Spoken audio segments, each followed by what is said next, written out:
History अधेय हुआ है, reasoning खत्म होने वाला होगा। कल एगो लड़का आया है एक जगह, वो ग्रुप डी के बैच में एडमिशन लिया था बेचारा। आया बोला कि सर एडमिशन लिए थे तो यहाँ 3100 फीस था, वहाँ 2500 था, तो हम सोचे 500 कम लगेगा तो ले लिए। लेने के बाद 30 गो बच्चा थे, धीरे धीरे घट घट के जो है 6 गो हो गया। 3 चैप्टर पढ़ाया, उसके बाद बैच कहा खत्म हो गया। आज तुम समझो कि बैच चला पढ़ाना कितना मुश्किल है। हम लोग कितना महीना से पढ़ रहा है, जो पहले ड्रॉप लाया है कितना दिन से पढ़ रहा है? 4 महीना से। 4 महीना और चलेगा, वो में खत्म होगा कि नहीं होगा? लग रहा है लक्षण, लक्षण दमरा ने बुझा रहा है। मेरे यहाँ कम से कम चला बैच 9 से 10 महीना चलता है। ये थोड़ा सा डालो नहीं यार, आंख बहुत दर्द कर रहा है। 9 से 10 महीना चलता है अगर टाइम रहे तो। क्या वो टारगेट होगी फाउंडेशन? 1 मिनट रुक चला, एक बूंद।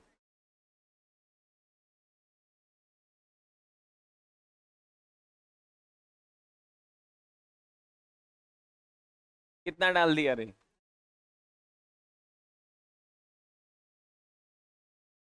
इसमें भी डाल दो।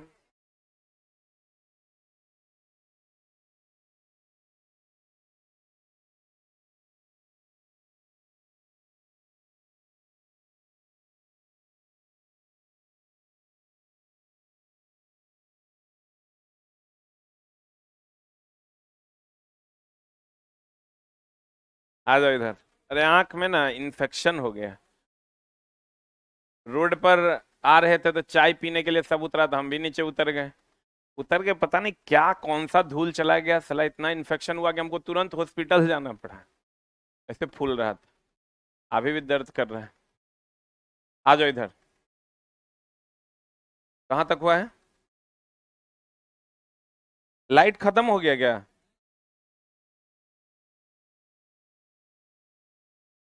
बताओ लाइट में कहाँ तक हुआ था?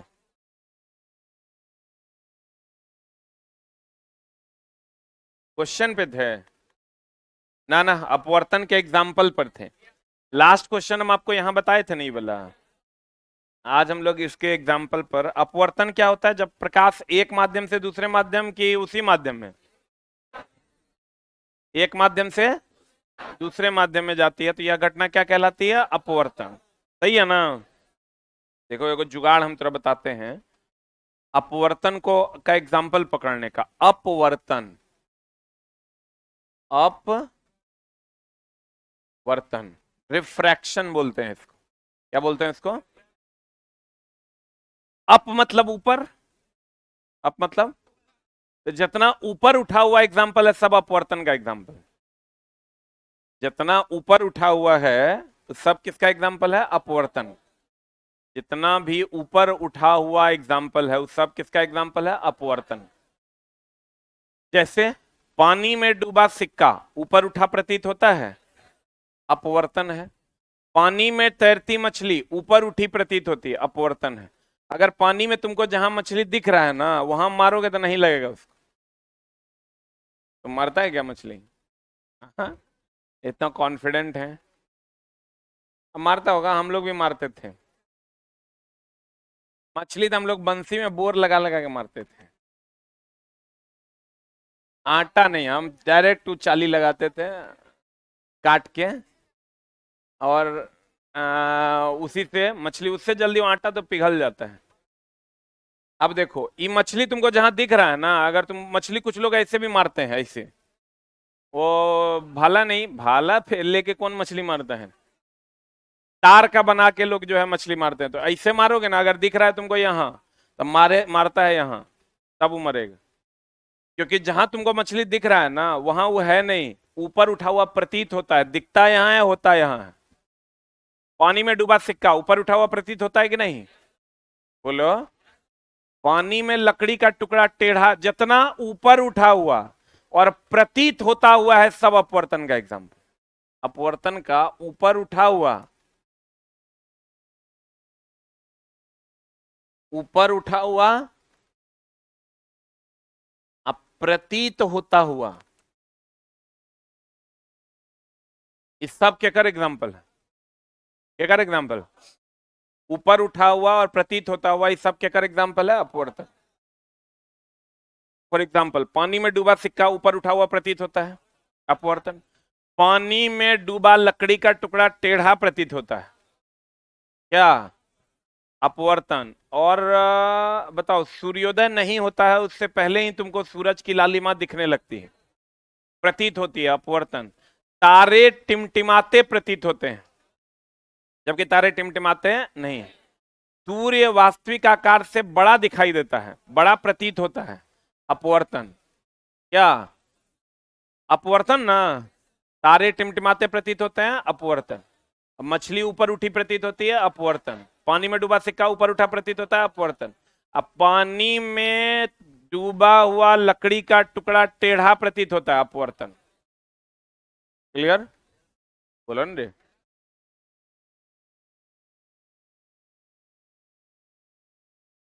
बाबू मेरे, सोना मेरे, पानी में डूबा सिक्का ऊपर उठा हुआ प्रतीत होता है, किसके कारण? पानी में डूबा आधा लकड़ी का टुकड़ा टेढ़ा प्रतीत होता है, अपवर्तन। पानी में तैरती मछली ऊपर उठी प्रतीत होती है, अपवर्तन। तारे टिमटिमाते सुबह शाम के समय सूर्य बड़ा दिखाई देता है, अपवर्तन। सूर्योदय के कुछ मिनट पूर्व अर्थात क्षितिज के नीचे होने पर भी सूर्य का दिखाई देना क्या कहलाता है? अपवर्तन। मतलब सूर्य की लालिमा जो आपको दिखती हुई प्रतीत होती है, वो क्या है? अपवर्तन। कोई भी घटना जो ऊपर उठा हुआ या प्रतीत होता हुआ दिखाई देगा, उस सब क्या है? अपवर्तन। ऐसे भी अप का मतलब ऊपर, अप का मतलब ऊपर। आभासी, आभास या प्रतीत होने वाला एग्जाम्पल किसका एग्जाम्पल है? किसका एग्जाम्पल है? अपवर्तन। सितारों के चमकने का मुख्य कारण क्या है? वायुमंडलीय अपवर्तन है, जो किसके कारण होता है? अपवर्तनांक। अपवर्तन की घटना जब भी होगी अपवर्तनांक के कारण होगी, एक सघन और दूसरा विरल। और दोनों माध्यम का अपवर्तनांक अलग अलग है, सघन का अधिक, विरल का कम। आप ये कह सकते हैं कि अपवर्तन की घटना अपवर्तनांक में अंतर के कारण होता है। सघन का अपवर्तनांक ज्यादा और विरल का अपवर्तनांक कम। पता नहीं बुझा रहा है कि नहीं? बुझा रहा है? अपवर्तन की एनसीईआरटी का लाइन है, अपवर्तन की घटना अपवर्तनांक में अंतर के कारण होता है। बोलन रे। एनसीईआरटी वाली जो बुक आ रही है, उसमें अब अभ्यास प्रश्न को भी जोड़ दिए। मतलब हर चैप्टर में जो अभ्यास प्रश्न है ना, कि निम्न में से कौन सही है, मिलान कीजिए, उस सबको ऑब्जेक्टिव बना के चैप्टर वाइज जोड़ दिया गया है, ताकि बच्चों को अभ्यास प्रश्न के लिए अब एनसीईआरटी पढ़ने की जरूरत नहीं होगी, उतने पढ़ लेगा, हो जाएगा। अब कहेगा फिर कब आएगा? आएगा, कमिंग सून, जल्द ही आएगा। अब देखो, जैसे चले ला इसलिए नहीं रहे ना कि कहेगा इसके जैसा किताब है, चलो लेके चलते हैं, सब खरीद लेगा। खरीद के जाके जरा सा गड़बड़ी होगा, जितना खरीदेगा उतने गरीब वो करे। उससे बढ़िया है कि सेफ जोन में रहो, 10 दिन बाद किताब आएगा, हड़बड़ी क्या है? और नहीं तो पता चला किताब जैसे आएगा ना, एनसीईआरटी के नाम पे आना धून लोग खरीदेगा, और अगर वो ठगा हुआ महसूस करेगा तो जितना खरीदेगा उतने गरीब वो करेगा। इसलिए थोड़ा सा पेशेंस के साथ हम उसको लाएंगे। लगभग फाइनले पर है, जल्दी ही आएगा। अब देखो, अगर ऐ,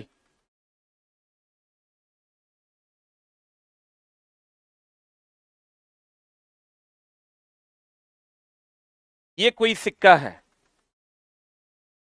आपको जो दिखता है वो प्रतीत होता है कि वो उसकी वास्तविक गहराई है? पक्का वाला बात? इतना अच्छा बच्चा है रे तुम लोग। आप देखो,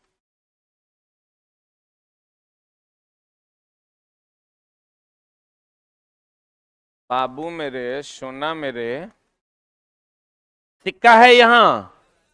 अब प्रतीत तुमको ऊपर दिखाई दे रहा है कि नीचे? तो ये इसका रियल डेप्थ है कि एपरेंट डेप्थ है? एपरेंट मतलब आभासी गहराई, जो हमको आभास होता है। यहां से यहां तक जो गहराई है रियल डेप्थ। बोलो हाँ या ना। तो बोलेगा ना कुछ हाँ कि ना। ये रियल डेप्थ है कि अपरेंट डेप्थ है? वास्तविक गहराई या आभासी गहराई? नहीं बोलता है। अब दोस्त मेरे, इस द्रव है तो इसका कुछ ना कुछ अपवर्तनांक होगा या नहीं होगा? होगा। इस द्रव का कुछ ना कुछ अपवर्तनांक होगा। अब बताओ, इसका फॉर्मूला होता है म्यू बराबर आर बटा ए। म्यू बराबर क्या होता है? म्यू इसमें रखे हुए द्रव का अपवर्तनांक है, आर इस सिक्के का रियल डेप्थ है, और ए जो है वो आभासी गहराई। अच्छा एक बात बताओ, उठता कहां से है, नीचे से कि ऊपर से? पक्का? धसता कहां से है? ऊपर से नीचे की ओर धसता है और नीचे से ऊपर की ओर उठता है। अगर आपको कहेगा ये सिक्का कितना ऊपर उठा हुआ प्रतीत हो रहा है,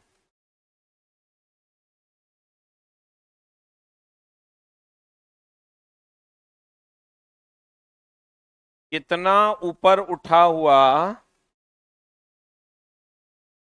प्रतीत हो रहा है, उठता नीचे से है कि ऊपर से? तो है यहां, इतना न ऊपर उठा हुआ प्रतीत हो रहा है, नीचे से उठता है तो इतने न ऊपर उठा हुआ प्रतीत हो रहा है। ये डिस्टेंस निकालोगे तो कितना आ जाएगा? आर में से को घटा दोगे तो ये डिस्टेंस नहीं आ जाएगा?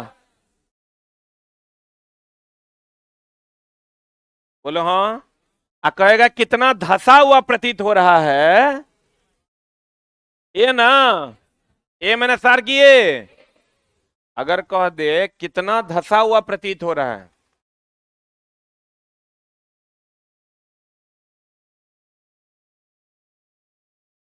कितना धसा हुआ प्रतीत हो रहा है, ए देखो कितना उठा हुआ प्रतीत हो रहा है, तो ये डिस्टेंस आर मैंने से, कितना धसा हुआ प्रतीत हो रहा है तो ये डिस्टेंस ए।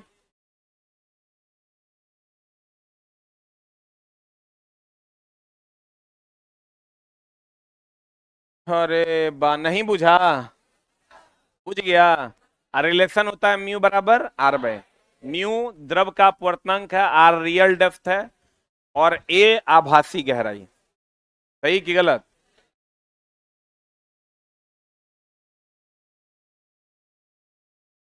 म्यू बराबर आर बाय, कितना धसा हुआ प्रतीत हो रहा है तो कितना ए, कितना उठा हुआ प्रतीत हो रहा है आर माइनस।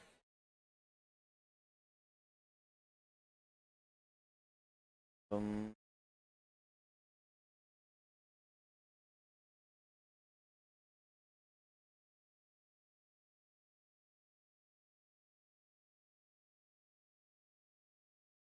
एक बात बताइएगा, देखिए सब क्वेश्चन चला बहुत पहले पूछा करता था, अभी पूछ दिया फिर।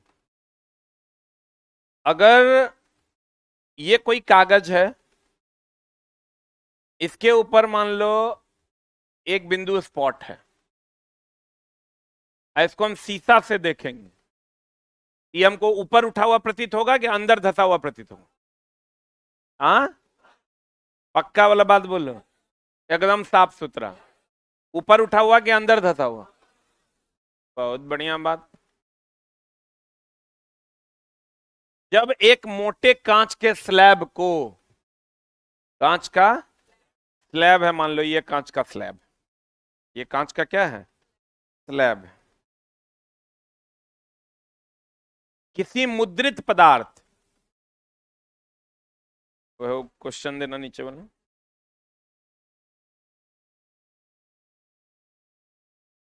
कितने लोग इस बार एएलपी का एग्जाम देने वाले हैं इस बार? एएलपी सीवीटी 1 मतलब 2025। ये हम सोच रहे हैं चला एएलपी का टेस्ट स्टार्ट कर दिया जाए, सीवीटी 1 का, क्योंकि छोड़ देने से तो होगा नहीं, और लेट हो रहा है, कहीं एग्जाम टाइम से ले लिया तो मामला गड़बड़ा जाएगा। तो एएलपी सीवीटी 1 का टेस्ट हम स्टार्ट कर रहे हैं। कब से कर दें बताओ? शाम वाला शिफ्ट में कर देते हैं, तुम लोग का सुबह में क्लास रहता है। कुछ शाम वाला में भी कर देते हैं, कुछ सुबह वाला में भी करते हैं, ताकि जिसको जिस टाइम सूट करेगा। और टेस्ट चला सबको मारना पड़ेगा जो एएलपी सीवीटी 1 की तैयारी कर रहे हैं। एएलपी का टेस्ट मारिएगा, टेक्नीशियन अपने आप मारा जाएगा। एक टेस्ट मारिएगा ना एएलपी का, तो टेक्नीशियन भी हो गया, ग्रुप डी भी हो गया। ग्रुप डी नहीं हुआ लेकिन एएलपी टेक्नीशियन हो गया, दोनों का सिलेबस सेम है, क्योंकि ग्रुप डी में फिर जीएस आ जाता है। कल से हम इसको स्टार्ट कर रहे हैं, ठीक है। और कंप्यूटर पे टेस्ट होगा, आप कंप्यूटर पर ही बैठ के टेस्ट मार पाइएगा। और 300 रुपया पर मंथ टेस्ट का फीस है। और डेली आपको एक एक पीडीएफ मिलेगा पूरे क्वेश्चन का, 4 पन्ने का एक पीडीएफ मिलेगा, और साथ में आंसर की मिलेगा। आप कहिएगा सर फीस कम कर दीजिए, तो इससे कम फीस में अगर तुमको कहीं मिलता है तो जाके मार लो। Very simple. अगर आपको इससे कम फीस में, हम चला इसमें मुश्किल से हमको जो है रेंट वेंट काट के 50% अप्रॉक्स हमको देना पड़ता है, तब मेरा टेस्ट चलता है। तो बोले काहे चलाते हैं, तब बंद कर दीजिए। इसलिए चलाते हैं कि मेरे यहाँ बच्चा का पढ़ता भी है और टेस्ट भी देता है, तब रिजल्ट होता है। एक जगह से कमाते हैं तो वहां से नहीं कमाते हैं। आप बोलोगे क्यों, तो दोस्त मेरे वहां जो कंप्यूटर चलता है, वो कंप्यूटर का बिजली बिल पर मंथ का 60 रुपया आता है एक बच्चे का, सिर्फ एक बच्चे का। और तब 4 रुपया का जीरोक्स मिलता है तुमको इस टाइप का डेली। 80 रुपया के आसपास का जीरोक्स हो गया, तब रेंट जोड़ो तुम, टाइपिंग जोड़ो तुम, बिजली बिल, मतलब बहुत सारी बातें हैं। अगर आपको इससे कम में पूरा पटना में कोई माई का लल्ला चला दे, तो अगर हम वीर बुझ जाएंगे। चला देगा समझ लो बढ़िया आदमी होगा, तभी चला पाएगा इससे कम में। इस टेस्ट का फी 500 था, हम 300 कर दिए। अब अलग अलग कहीं चलवे नहीं करता कंप्यूटर पे, तुमको कहीं टेस्ट नहीं मिलेगा पूरा पटना में, पूरा पटना में नहीं मिलेगा। पटना में नहीं मिलेगा मतलब बिहार में नहीं मिलेगा, कहीं नहीं मिलेगा। और हमारे यहाँ कंप्यूटर पे टेस्ट होता है, आप बैठ के जैसा टेस्ट वहां है जो विंडो, उसी विंडो पे आप यहाँ टेस्ट मार सकते हैं। तो जो लोग एएलपी के लिए तैयारी कर रहे हैं वो आप कल से इस टेस्ट को मार सकते हैं डेली। और डेली इसका डिस्कशन भी होगा। टाइमिंग तो हमको नहीं पता है, वहां जाके हम सेट कर देंगे, जाइएगा तो बता देगा। हम जाते हैं अभी तो सेट कर देंगे टाइम, शाम वाला शिफ्ट में। उस टाइम में आप कोई भी 2-3 टाइम दे देंगे जिसमें जिसको सूट करेगा मार लेगा। जब एक मोटे कांच के स्लैब, कैसा स्लैब, को एक मुद्रित पदार्थ के ऊपर रखा जाता है, यह मुद्रित पदार्थ है, इसके ऊपर रखा जाता है, रख दें। यह मुद्रित पदार्थ है, मुद्रित मतलब प्रिंटेड, इसके ऊपर इसको रख दिए। तो मुद्रित पदार्थ जो इसमें मुद्रित है वो कैसा दिखाई देगा, डैश दिखाई देता है, और यह प्रकाश के डैश के कारण होता है। बताओ, उठा हुआ दिखाई देगा। और यह किसके कारण होगा, क्योंकि दो माध्यम है ना, हो कांच है और हवा है ना। अभी हवा से प्रकाश जा रहा है और कांच में जा रहा है, दो माध्यम है, तो अपवर्तन की परावर्तन, अपवर्तन ना। डाउट है तो बोलिए, है पढ़े इस बार का ही क्वेश्चन। तारों का टिमटिमाना निम्नलिखित में से किसके कारण होता है, मार दें। ये भी इस बार का क्वेश्चन है।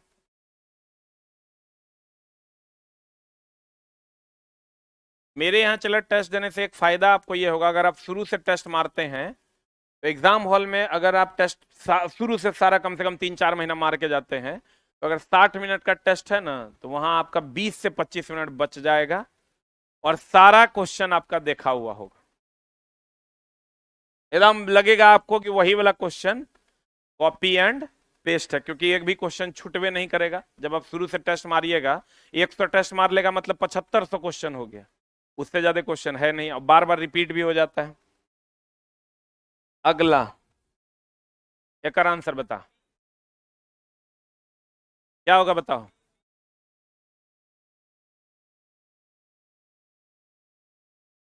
कहता है तारों के स्पष्ट स्थिति थोड़ी बदलती रहती है, बदलती रहती नहीं है, बदलती प्रतीत होती है। किसके कारण, तारा स्वयं का प्रकाश नहीं होता है इसलिए, वायुमंडल के विभिन्न परतों में घनत्व तो अलग अलग होता है इसलिए, मार दें। क्योंकि घनत्व तो अलग अलग होगा तो अपवर्तनांक अलग अलग होगा, अपवर्तनांक अलग अलग होगा तो अपवर्तन होगा, अपवर्तन होगा तो तारे टिमटिमाते प्रतीत होंगे। अच्छा चला, जो सघन माध्यम होगा उसका घनत्व ज्यादा की कम? ज्यादा। जो विरल माध्यम होगा उसका घनत्व कौन? कितना डीप में क्वेश्चन है, नहीं है। लेकिन लड़का जो है, जो मारने वाला होगा, वो लगभग मारिए देगा, क्योंकि उसको पता है कि घनत्व में अंतर के कारण ही अपवर्तनांक में अंतर होता है। देखो, घनत्व के कारण किसका बोध होता है? अपवर्तनांक का। और अपवर्तनांक के कारण किसका बोध होता है? अपवर्तन का। और इसी के कारण तारे टिमटिमाते हैं। लिख लो। अच्छा, लिखेगा कहाँ? ये समझा? नहीं समझा? आगे बढ़े? अरे बढ़े, इसको लिख लो।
हो गया?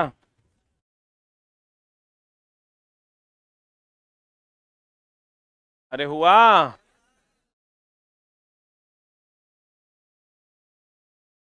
तारे के टिमटिमाने के लिए कौन सी परिघटना उत्तरदायी है? सही है।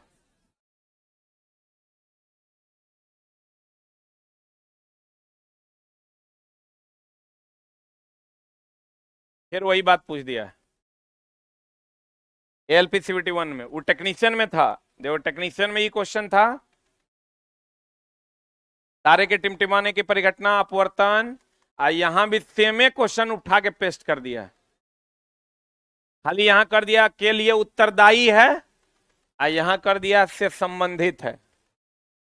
सेमे क्वेश्चन है। क्या किया है? आंसर क्या होगा? अपवर्तन ना। देखो, हम लिख दिए हैं, ऊपर की ओर उठा हुआ, प्रतीत होता हुआ, नीचे की ओर धसा हुआ। इस सब किसका एग्जाम्पल है? अपवर्तन का। ऊपर की ओर का मतलब हुआ उठा हुआ, नीचे की ओर का मतलब क्या हुआ? धसा हुआ।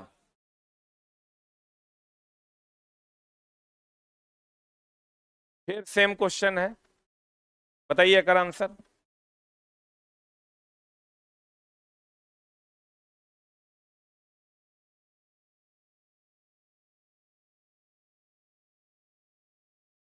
यही होगा आंसर।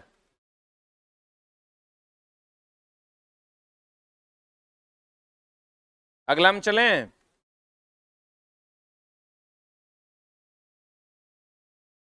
अभी क्वेश्चन देखो, ये क्वेश्चन कहता है कि ग्लास में 10 सेंटीमीटर पानी भरा हुआ है। भर दें पानी, कितना सेंटीमीटर?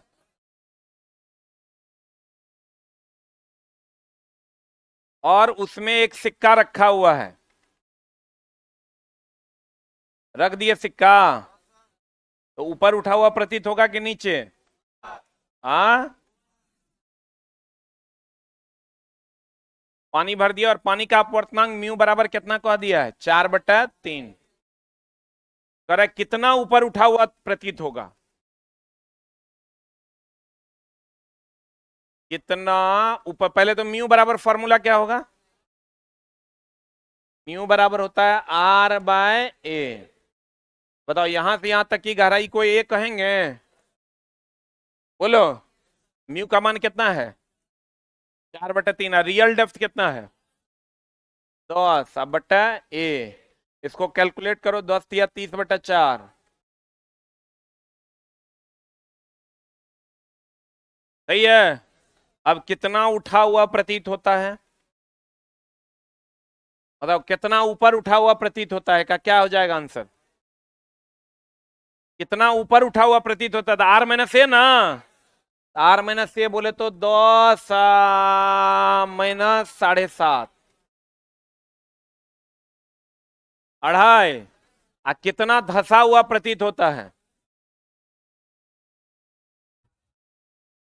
ए ना। A = 7.5 से।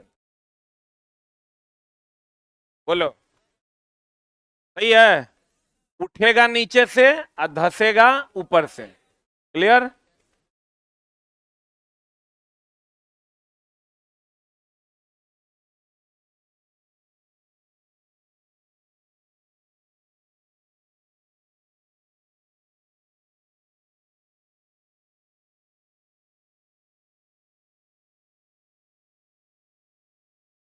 थोड़ी नहीं।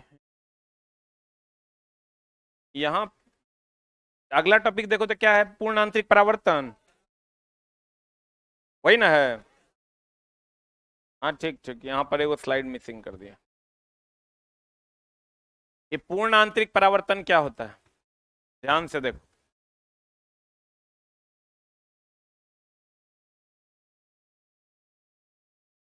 अगर ये सघन माध्यम है और ये विरल माध्यम है, कौन माध्यम है?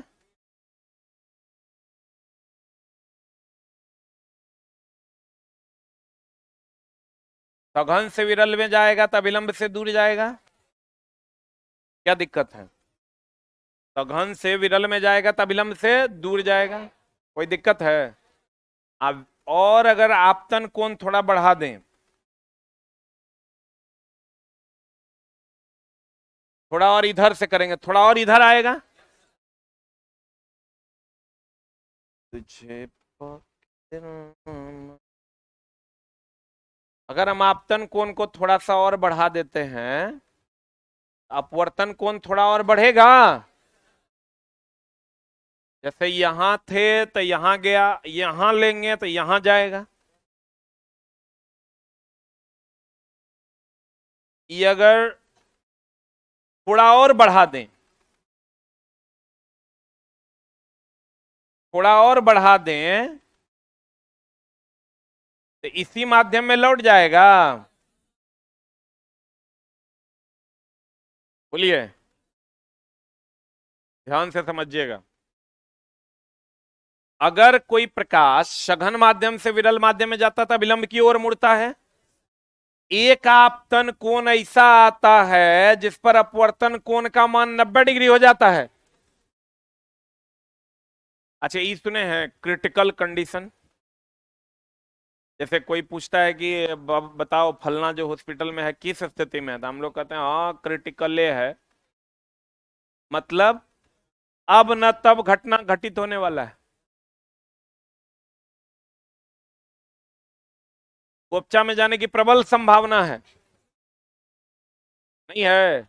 अगर कोई कहता है कि क्रिटिकल कंडीशन है, इसका मतलब अब न तब घटना घटित होने वाली है। तो क्रांतिक, क्रिटिकल का हिंदी होता है क्रांतिक। तो यहां जो क्रांतिक कोण है, इससे थोड़ा सा अगर हम कोण, आपतन कोण को बढ़ा देते हैं तो घटना घट जाती है और उसी माध्यम में लौट जाती है। और बताओ, जिस माध्यम में गया उसी में लौट गया, परावर्तन की अपवर्तन? परावर्तन। आ चूंकि पूर्ण रूप से लौट गया, इसलिए इसको कहते हैं पूर्ण आंतरिक परावर्तन। पूर्ण रूप से अंदर ही अंदर लौट गया, इसलिए इसको कहते हैं पूर्ण आंतरिक परावर्तन। नहीं समझा? एक बार फिर समझाते हैं। जब प्रकाश सघन से विरल में जाएगा तब विलंब से दूर जाएगा। एक आपतन कोण ऐसा आता है जिस पर अपवर्तन कोण का मान 90 डिग्री होता है, ऐसे आपतन कोण को क्रांतिक कोण कहते हैं। और जब आपतन कोण को क्रांतिक कोण से थोड़ा सा बढ़ा देते हैं तो यह उसी माध्यम में लौट जाएगा और यह घटना पूर्ण आंतरिक परावर्तन कहलाती है। अब बताओ, पूर्ण आंतरिक परावर्तन के लिए दो कंडीशन का होना अनिवार्य है। एक तो प्रकाश सघन से किसमें जाना चाहिए, विरल में। अगर प्रकाश विरल से सघन में जाएगा अगर प्रकाश विरल से सघन में जाएगा तो ये घटना कभी होगा? नहीं ना होगा। वो तो इधर आया तब ना इधर चल लौट गया, बोलवे नहीं करेगा। तो कहते हैं जब प्रकाश विरल से सघन में नहीं, सघन से किस में जाना चाहिए? विरल में। और आपतन कोण का मान क्रांतिक कोण से ज्यादा होना चाहिए कि कम? आपतन कोण का जो मान है ये क्रांतिक कोण से ज्यादा होगा, तब ना पूर्ण आंतरिक परावर्तन होगा।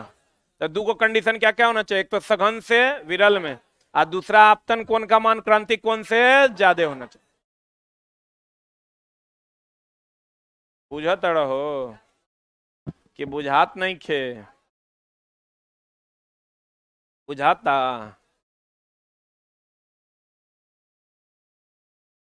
कितने लोग भोजपुर के तरफ से हैं? 10 से 12 लोग हैं ना। आरा, बक्सर, छपरा, सब भोजपुर इसी में ना आता है। मतलब कितने लोग भोजपुरी भाषी लोग हैं? Very good. कितने लोग मगही हैं? क्या हुआ? हाँ, टॉयलेट जाना है? कितने लोग मिथिला के हैं? Very good. बाकी सब अन्य में हैं। अब आ जाओ इधर। आउट ऑफ स्टेट वाले कौन कौन हैं? Very good. देखो इधर आओ ना, हो गया। इस सब में कितना मजा आता है। अब प्रकाश है ना सघन से विरल में लौट के चल आता है, कोई फर्क नहीं पड़ता है। जब प्रकाश सघन माध्यम से विरल माध्यम में जाता है तो अभिलंब से दूर जाता है, और एक आपतन कोण ऐसा होता है जहां अपवर्तन कोण का मान कितना डिग्री होता है? 90 डिग्री। ऐसे आपतन कोण को कौन कौन कहते हैं? क्रांतिक कोण। जब आपतन कोण का मान क्रांतिक कोण से बढ़ाया जाता है, देख लो ये आपतन कोण का मान ये क्रांतिक कोण से बढ़ाया जाता है, तो प्रकाश उसी माध्यम में लौट जाता है और यह घटना पूर्ण आंतरिक परावर्तन कहलाती है। यह घटना क्या कहलाती है?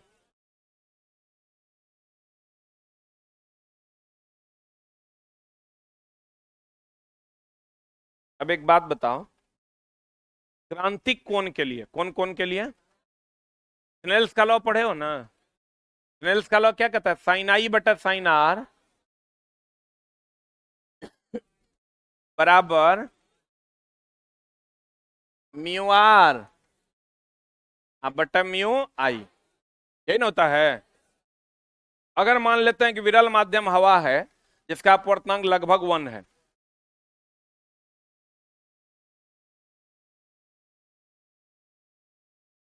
ये आई है,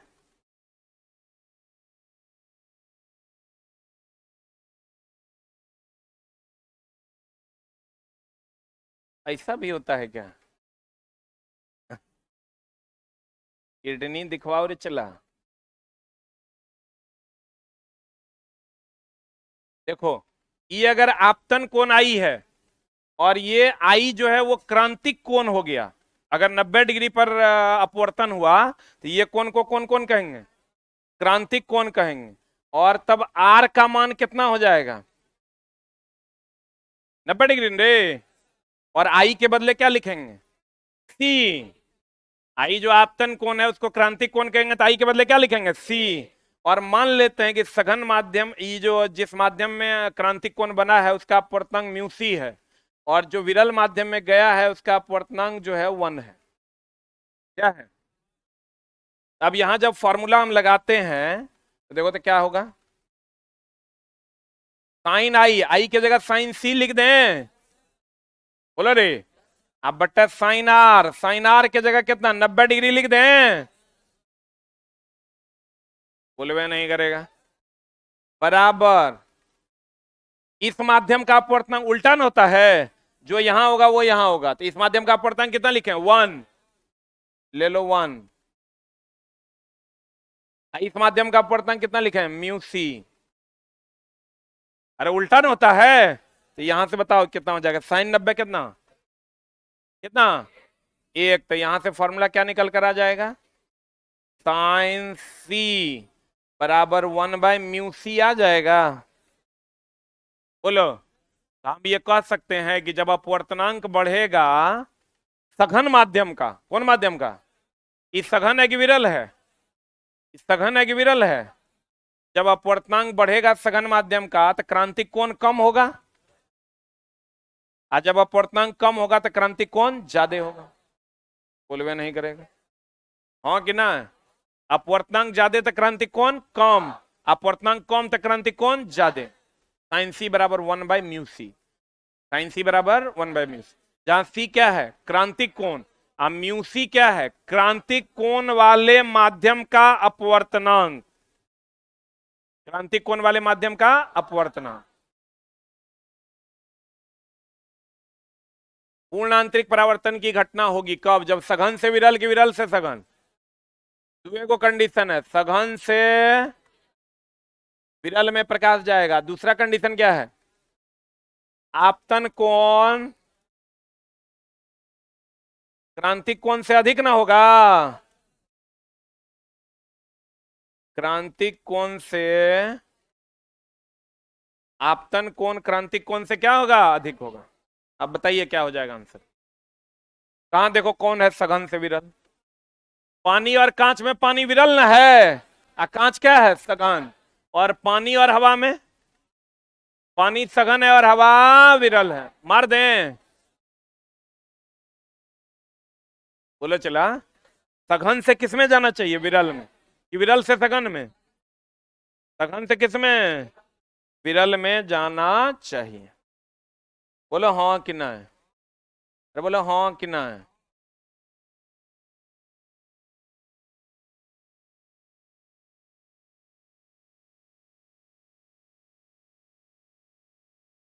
अरे यार ये बड़ा कैसे होगा,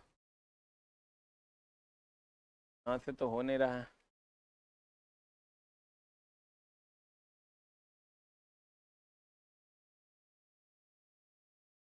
कोई बात नहीं, एडजस्ट करो, कंप्यूटर ऑपरेटर थोड़े हैं हम। आप देखो,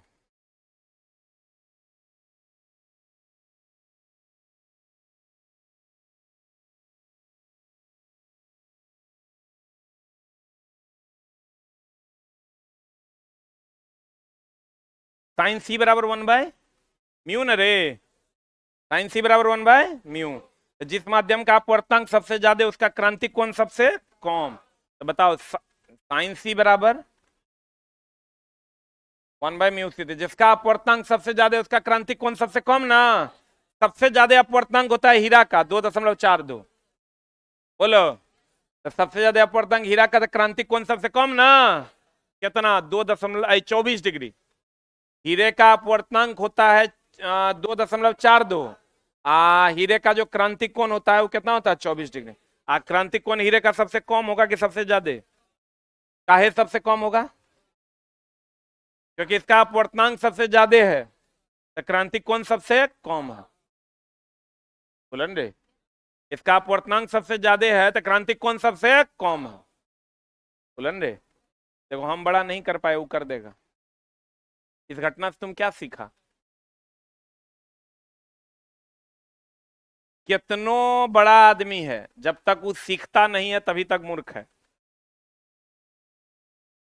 और कितनो छोटा बच्चा है अगर वो सीख लिया है तो वो विद्वान हो गया। कहने का मतलब तात्पर्य ये है कि आप जो चीज नहीं जानते हैं तो आप जानने की कोशिश कीजिएगा, तब वो जानकार हो जाइएगा, और नहीं तो पूरा जिंदगी मूर्ख रह जाइएगा। और जबकि इसका उद्घाटन हम ही किए थे, ये ओबीएस फलना चिलना यहाँ किसी को नहीं आता था, किसी को नहीं आता था, क्योंकि यहाँ वैसा कुछ सिस्टम था नहीं। अब तो एगो छोटका बच्चों कर लेता है, अब हमरा से नहीं हुआ। इसलिए प्यारे बच्चों, आप सीखने की कोशिश कीजिएगा, सारी चीजें आपकी हो जाएंगी, इसमें कोई बड़ा कोई छोटा नहीं होता। जो कलम पकड़ लिया, जो सीखने की कोशिश करेगा उससे हो जाएगा। कहते हैं किसी दिए गए रंग के लिए, माध्यम युग्म के लिए, यदि प्रकाश विरल से सघन माध्यम की ओर जा रहा है, आहा किधर से किधर जा रहा है, प्रकाश जा रहा है विरल से, जाने दो, तो अभिलंब की ओर मुड़ेगा कि अभिलंब से दूर जाएगा, आ बोलो। विरल से सघन माध्यम की ओर जा रहा है, बहुत बढ़िया, जाने दो, जाने दो ना। तो कह रहा है तो आपतन कोण का जिया, जिया, जिया, आई यार, यानी साइन ऑफ आई, कोसाइन बोले तो कोजिया, और जिया बोले तो साइन। आपतन कोण का जिया और अपवर्तन कोण का जिया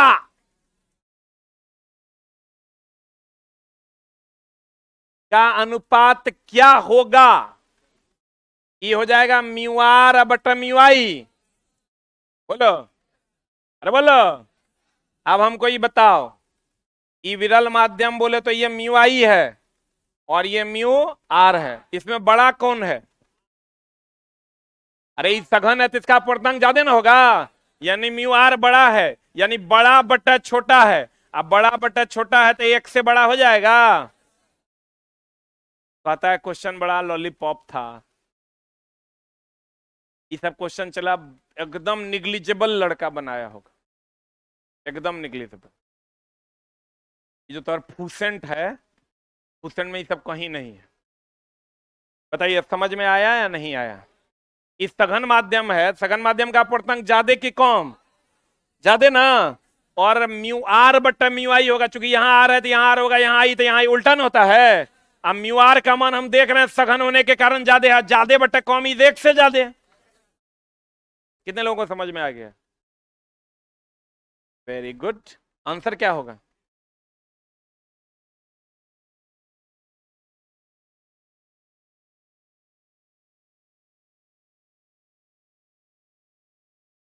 डर लगता है अंचला, गड़बड़ा जाएगा मामला। क्वेश्चन बड़ा बड़ा सुंदर है। आज तक मेरे कैरियर में हमने जो क्वेश्चन पढ़ाया है इस टॉपिक का, उसमें टॉप 3 में से एक है, टॉप 3 में से एक। अगला, अधिक अपवर्तनांक वाले माध्यम का क्रांतिक कोण क्यों कम?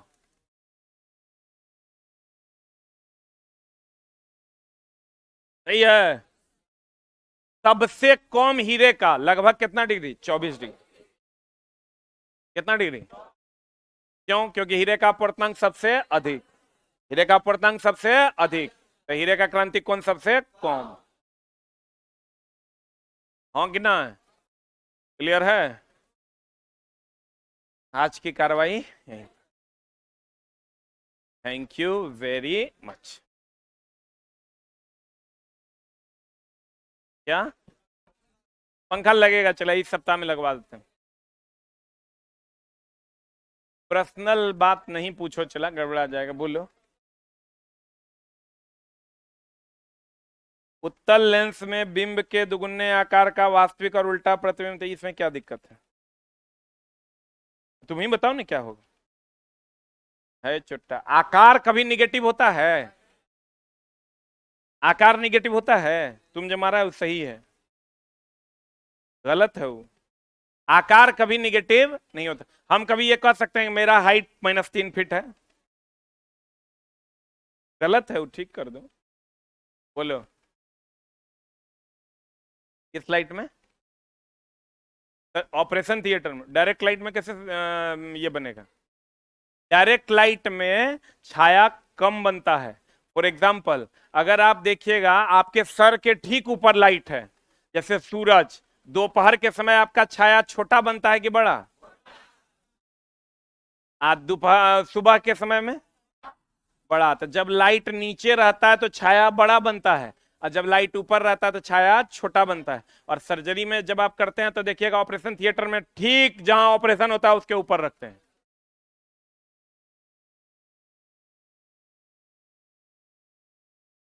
हाँ कि ना? बोलो न रे। प्रत्यक्ष लाइट इसको कहते हैं। ये 3 प्रकार का लाइटिंग होता है, एक प्रत्यक्ष, एक अप्रत्यक्ष, एक तीसरा अर्ध प्रत्यक्ष। आज चौथा होता है अर्ध अप्रत्यक्ष। 90% लाइट अगर नीचे जाए और 10% ऊपर जाए उसको कहते हैं प्रत्यक्ष, और 90% ऊपर जाए और 10% नीचे जाए, अप्रत्यक्ष। अब बीच वाला सिचुएशन रहेगा तो अर्ध प्रत्यक्ष अर्ध अप्रत्यक्ष, बट वो सब आपको पढ़ना नहीं है। ठीक है, थैंक यू वेरी मच।